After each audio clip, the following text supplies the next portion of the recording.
So guys, I wanted to show you something I just noticed after removing the overlays on this chrome here. If you can see it, I just kind of smudged it. Let me see if I can wipe this. But there's a lot of scratches in here. So, and I think what happened was, if you can see all those scratches down there, it's from when because it wasn't like that before. So it was when I was using the squeegee to apply the vinyl. I don't know if this side has any. I have a tiny bit. But on this piece, I squeegee down a lot. So you have to tuck it in the sill right here. And I think what it does is when you do that, because I was putting a lot of pressure on it and using heat and all that, that it does actually scratch the little metal, it's not metal, but the chrome part underneath. And I don't notice it anywhere else because this is kind of easy up here, but it's toward the base there.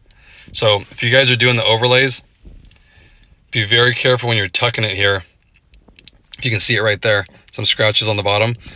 Just be a little gentle with it and use more heat instead of using a ton of force. Like I was putting a lot of pressure on it thinking that it wouldn't do anything, but it was putting scratches into the plastic here.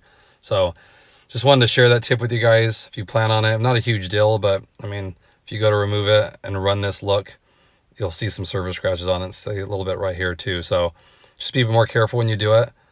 Okay, share that with you guys. Hope everyone's doing good, and I'll catch you guys next time.